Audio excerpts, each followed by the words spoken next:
Hello everyone, आज हम बात करेंगे द डैम्पियर मूवी की, जो कि अभी रिलीज हुई है। मूवी में हमें वैम्पायर और वैम्पायर हंटर दिखाए गए हैं। सो गाइस, कहानी की स्टार्टिंग में चैनल को सब्सक्राइब कर लें। ओह सॉरी गाइस, लेकिन गाइस अब सब्सक्राइब करने की बात आई गई है तो चैनल को सब्सक्राइब कर दें और वीडियो को लाइक कर दें। कहानी की स्टार्टिंग में हमें एक वुमेन की डिलीवरी होते हुए दिखाते हैं। उस वुमेन की डिलीवरी 3 विचेस करा रही होती है और जिस घर में वो लोग होते हैं वहाँ एक ड्रैकुला आ रहा होता है। दरअसल में वो औरत उसी ड्रैकुला की वाइफ थी। वो विचेस अपनी पावर का यूज करके उस घर के चारों तरफ एक शील्ड बना देती हैं, जिससे वो ड्रैकुला उस घर के करीब नहीं आ पाता है। तभी डिलीवरी हो जाती है तो उनका एक लड़का होता है, लेकिन वो वुमेन नहीं बच पाती है। तो ड्रैकुला को बहुत गुस्सा आता है। ड्रैकुला विचेस से अपना बेटा मांगता है, लेकिन वो विचेस उसे उसका बेटा नहीं देती हैं और कहती हैं इसे हम पालेंगे। जब तक ये खुद का फैसला लेने के लायक नहीं हो जाता है तब तक ये हमारी प्रोटेक्शन में रहेगा। इसके बाद सीन शिफ्ट होता है काफी टाइम बाद 1992 में, जहाँ कुछ सिपाही एक शहर में आते हैं। वहाँ जंग छिड़ी हुई थी। उस शहर के सारे लोग मरे हुए थे, लेकिन उस शहर में कुछ अजीब था। वो लोग जंग से नहीं मरे थे, उन्हें किसी जानवर या भेड़िए जैसी चीज ने मारा था। कमांडर एमिल चर्च के अंदर जाते हैं, जहाँ उन्हें बहुत सारी लाशों का एक ढेर मिलता है। तभी एक आखिरी बचा हुआ इंसान आ जाता है। वो चिल्लाने लगता है और कहता है कि डैम्पियर को बुलाओ। तभी स्टेफन नाम का सोल्जर उसके गोली मार देता है। तो एमिल उस पे बहुत गुस्सा होता है। एमिल कहता है और सोल्जर्स को बुलाओ और इन बॉडियों को एक जगह इकट्ठा कर दो। तभी वहाँ और सोल्जर आ जाते हैं। एक हार्लेन नाम, उसके बाद में हमें एक हार्लेन नाम के लड़के को दिखाते हैं जिसे बहुत बुरे सपने दिख रहे थे। उसके साथ उसका दोस्त यूरी भी होता है। वो लोग एक विलेज में आते हैं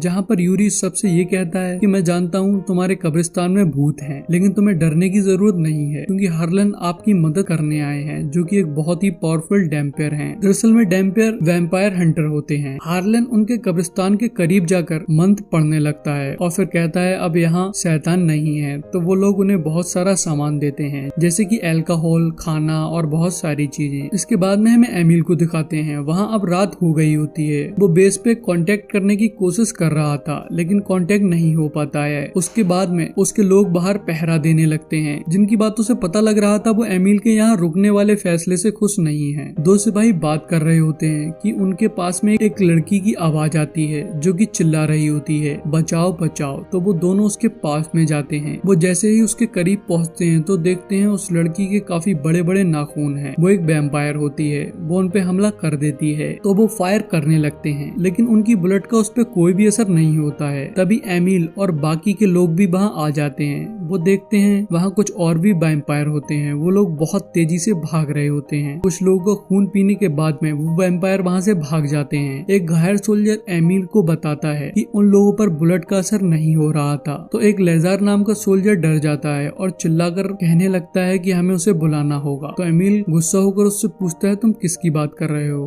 वो कहता है मैं एक डैम्पियर को जानता हूँ। तभी हमें अगली सुबह हार्लेन को दिखाते हैं। वो किसी दूसरे विलेज में वहाँ के लोगों की मदद करने गए थे। दरअसल में उसका ऐसा करने का मन नहीं था, लेकिन यूरी उसे समझाता है तो उसके कहने पर वो उनकी मदद करने लगता है। तभी लेजार वहाँ आ जाता है और वो हार्लेन को पकड़कर ले जाने लगता है। तो हार्लेन कहता है कि मैं यूरी के बिना कहीं नहीं जाऊंगा। तो वो उसे भी उठा लेते हैं। उन्हें लग रहा होता है कि उन्हें गिरफ्तार किया गया है, लेकिन ऐसा नहीं होता है। लेजार उन्हें बताता है उनके कमांडर उससे बात करना चाहते हैं। तभी वो वहाँ पहुँच जाते हैं। तो वहाँ हार्लेन को एमिल के पास ले जाते हैं, जहाँ एमिल हार्लेन से कहता है कि मेरे लोगों को लगता है तुम जानते हो वो क्या चीज है। तो हार्लेन बताता है वो वैम्पायर्स हैं। तो एमिल पूछता है तुम क्या हो। तो उस पे हार्लेन कहता है मैं एक डैम्पियर हूँ, मतलब मैं एक वैम्पायर हंटर हूँ। तो एमिल कहता है हमें भी बताओ उन्हें कैसे मारा जाता है। तो हार्लेन हंसने लगता है। वो एमिल की हंसी उड़ाता है और कहता है कि मैं एक ढोंगी हूँ। वैम्पायर या भूत जैसी कोई चीज होती नहीं है, मैं सिर्फ लोगों को ठगता हूँ। तो एमिल को गुस्सा आ जाता है। वो उसे मारता है और फिर वो उसे बॉडीज के पास ले जाकर उन बॉडीज पर फेंक देता है और हार्लेन से कहता है तुम्हें क्या लगता है इन्हें किसने मारा है। तो हार्लेन कहता है मुझे नहीं पता, मैं सिर्फ एक ढोंगी ही हूँ। तो लेजार बताता है कि ये हार्लेन बचने के लिए झूठ बोल रहा है, क्योंकि जब लेजार छोटा बच्चा था तब भी हार्लेन इतना ही बड़ा था और आज भी उतना ही बड़ा है, मतलब उसकी उम्र नहीं बढ़ती है। तो एमिल लेजार से कहता है इसे एक गन दे दो। उसके बाद में वो लोग उसे अकेले ही बाहर छोड़कर बाकी सारे लोग अंदर चले जाते हैं। हार्लेन बेफिक्र होकर घूमने लगता है क्योंकि उसे पूरा विश्वास था कि वैम्पायर जैसी कोई चीज नहीं होती है। तभी उसे महसूस होता है वहाँ के घर में कोई है, तो वो उसके अंदर जाता है जहाँ वही लड़की होती है और रो रही होती है, मतलब वो रोने का नाटक कर रही होती है। तो हार्लन उसे समझाता है कि वो उसे कुछ नहीं होने देगा। तभी वो हार्लन के गले आकर लग जाती है और उसके बाद में वो अपने दांत निकालकर उसे काटने जा रही होती है कि उसे हार्लन के ब्लड की स्मेल में कुछ अजीब लगता है, तो वो उसे दूर फेंक देती है। तो हार्लन वहाँ से भागने लगता है, लेकिन तभी कुछ और वैम्पायर उसे रोक लेते हैं और उसकी हंसी उड़ाने लगते हैं। तो हार्लन उन पे शूट करता है जिससे उस वैम्पायर के कपड़ों में छेद हो जाते हैं, लेकिन उनके कुछ नहीं होता है। वो वैम्पायर कहता है तुमने मेरे कपड़े खराब कर दिए, अब तुम्हें इसकी सजा मिलेगी। वो वैम्पायर हार्लन को मारने जा रहा होता है, लेकिन वो लड़की उसे रोकने की कोशिश करती है, पर वो फिर भी नहीं रुकता है और वो हार्लन के पेट पे अपने नाखून से एक कट मार देता है। लेकिन उसका ऐसे करते ही उसके हाथ में जलन मचने लगती है, उसके हाथ जलने लगता है। ये देखकर एक दूसरा वैम्पायर हार्लन को उसका गला पकड़कर उठा लेता है। तभी हार्लन भी उसका गला पकड़ लेता है। उसके हाथ उसके खून में सने हुए होते हैं। हार्लन जैसे ही उसका गला पकड़ता है उसको भी जलन मचने लगती है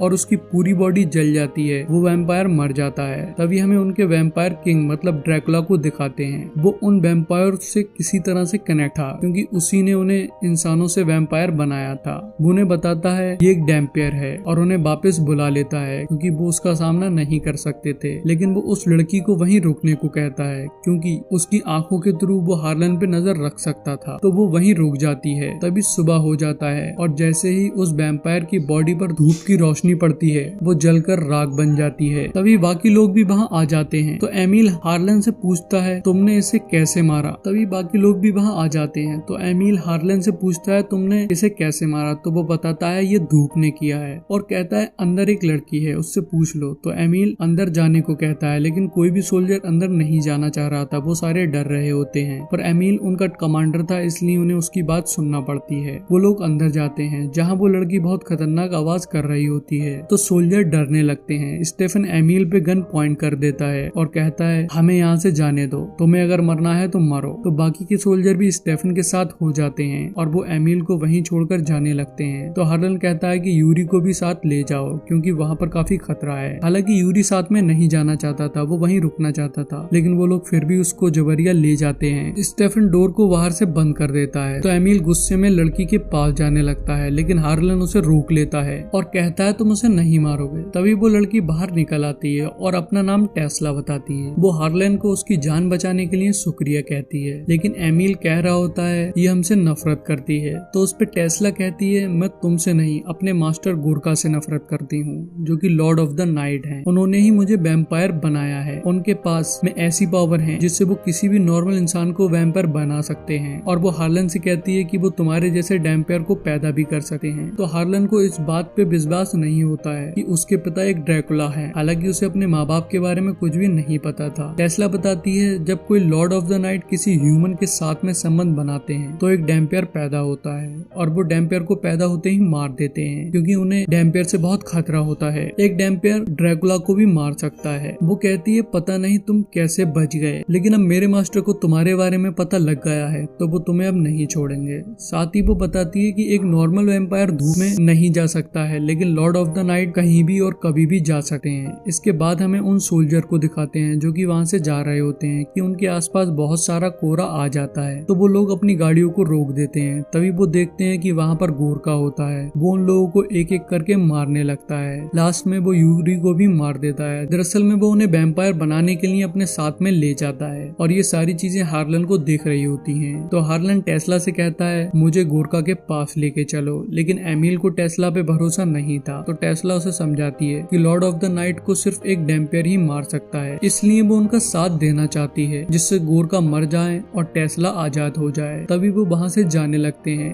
तो टेस्ला अपने आप को पूरा कवर कर लेती है और उस डोर को बहुत आसानी से तोड़कर वो लोग कार से वहाँ से जाने लगते हैं। जहाँ रास्ते में टेस्ला ये भी बताती है कि वो उन लोगों को बहुत दूर से ही सुन सकती है। इधर हम गोरका को देखते हैं, वो स्टेफन को वैम्पायर बना रहा होता है और वो तीनों भी उसी शहर के करीब पहुंच जाते हैं जहाँ गोरका था।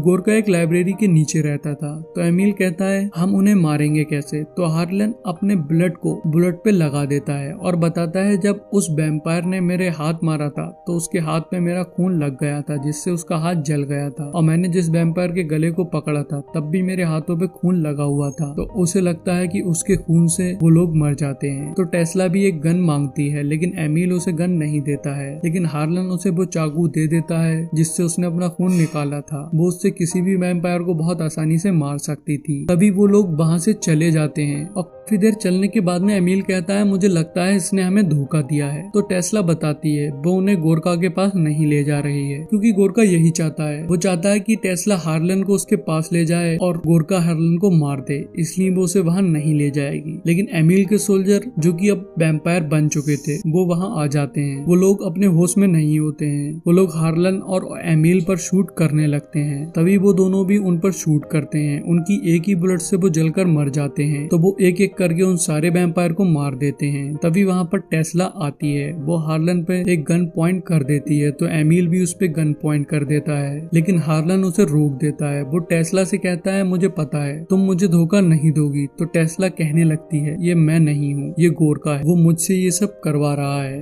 तुम्हें मुझे मारना होगा। वो उससे कहती है, मुझे मार दो, लेकिन हार्लन ऐसा नहीं करता है। वो कहता है, तुम गोरका से लड़ सकती हो। तो टेस्ला की बहुत कोशिश करने के बाद में वो गन को हार्लन के दिल से हटाकर उसके पेट पर ले आती है और शूट कर देती है, और उसके बाद में वहाँ से भाग जाती है। वो अपने आप को नहीं रोक पाती है। तभी एमिल उसकी बुलेट को निकालता है और वो लोग सो जाते हैं। तभी हमें टेस्ला को दिखाते हैं। वो अपने एक वैम्पायर साथी के पास में आती है जो कि एक इंसान का खून पीने जा रहा, लेकिन टेस्ला हार्लन के दिए गए चाकू से उसे मार देती है। तभी वहाँ पर गोरका भी आ जाता है, तो टेस्ला उसे भी मारने की कोशिश करती है, लेकिन वो बहुत पावरफुल था और टेस्ला की गिरफ्तारी करने की वजह से वो बहुत गुस्से में भी था, इसलिए वो उसे अपने साथ ले जाता है। तभी सुबह को एमिल हार्लन का जख्म देखता है जो कि एक ही रात में बिल्कुल ठीक हो गया था। जिसके बाद में वो दोनों लाइब्रेरी में जाते हैं जहां एमिल को हेलुसिनेशन होने लगता है, जिससे वो बेहोश हो जाता है। जब उसकी आंख खुलती है तो उसके पास में स्टेफन होता है और टेस्ला भी वहीं उसी की तरह बंधी हुई थी। स्टेफन उन्हें टॉर्चर करने लगता है। वो एक फायर मशीन से टेस्ला को जला रहा होता है। उसके बाद में वो एमिल के पास आता है और एमिल के पेट में अपने नाखून डाल देता है। तभी एमिल स्टेफन को बुरा बुरा कहने लगता है, जिससे उसे बहुत गुस्सा आ जाता है और वो फिर से बेकाबू होकर एक अटैक करता है। तो एमिल अपने हाथ की जंजीरों को उसके सामने ले आता है, जिससे उसकी जंजीर टूट जाती है और वो दोनों ही आजाद हो जाते हैं, क्योंकि टेस्ला भी उसी जंजीर से बंधी हुई थी। टेस्ला उसी जंजीर से स्टेफन को वहीं लटका देती है और एमिल उस फायर मशीन से उसे जला देता है। तभी एमिल देखता है कि टेस्ला की हालत बहुत खराब है, इसलिए वो उसे अपना खून पिलाता है। तभी हमें हार्लन को दिखाते हैं। वो गोरका के पास पहुंच जाता है और उस पर शूट करता है, लेकिन कोई भी बुलेट गोरका के पास नहीं पहुंचती है। वो हार्लन की गन को फेंक देता है और फिर हार्लन को अपने पास आने ही नहीं देता है, उसे दूर से ही मार रहा होता है। तभी वो हार्लन से कहता है, तुम्हारी स्मेल से पता लगता है तुम ड्रैका के बेटे हो, जिसे मैंने अब से कई सदी पहले इसी जगह से भगा दिया था। वो बेवकूफ है, उसे तुम्हें पैदा होते ही मार देना चाहिए था, और अगर वो मुझसे तुम्हारे थ्रू सदियों पुराना बदला लेना चाहता है तो वो उसमें फेल हो गया है, क्योंकि अब मैं तुम्हें मार दूंगा। लेकिन वो कहता है कि मैं तुम्हें इतनी आसानी से नहीं मारूंगा। उसके बाद में यूरी को बुलाता है जो कि अब एक वैम्पायर था और गोरका के कंट्रोल में था। तो वो हार्लन से लड़ने लगता है, हालांकि हार्लन उससे नहीं लड़ रहा होता है। यूरी हार्लन के पेट में अपना हाथ डाल देता है, जिससे उसके हाथ पे हार्लन का खून लग जाता है और वो मरने लगता है। तो वो गोरका के कंट्रोल से बाहर आ जाता है और हार्लन को सॉरी बोलता है और फिर मर जाता है। तो हार्लन को बहुत गुस्सा आता है। वो गोरका पे अटैक करने जा रहा होता है, लेकिन गोरका उसे अपने करीब नहीं आने देता है। वो उसकी हालत खराब कर देता है। तभी वो दोनों भी वहां जाते हैं, लेकिन वो दोनों एक सेकंड भी गोरका के सामने नहीं टिक पाते हैं। हार्लन बेहोश हो जाता है और बेहोश होकर अपने पिता ड्रैका के पास पहुंच जाता है। वो उसे बताते हैं कि तुम एक बहुत ही powerful lord of the night के बेटे हो, तुम्हें अपने खून की पावर को पहचानना होगा। तभी हार्लन की आंखें खुलती हैं जो कि रेड होती हैं। वो खड़ा हो जाता है। तभी गोरका उस पे फिर से अटैक करता है, लेकिन उसके अटैक का कोई असर नहीं होता है। तभी गोरका अपने असली रूप में आ जाता है और उन दोनों में बहुत खतरनाक फाइट होने लगती है। हार्लन जैसे ही गोरका के करीब आता है वो गोरका का गला पकड़ लेता है और उसके हाथ अपने खून से सने हुए होते हैं, इसलिए गोरका हल्के हल्के मर जाता है। उसके मरने के बाद में वहाँ पे एक डोर खुलता है। वो उसके अंदर जाके देखते हैं तो वहाँ एक लाइब्रेरी होती है जो कि हार्लन के पिता ड्रैका की थी।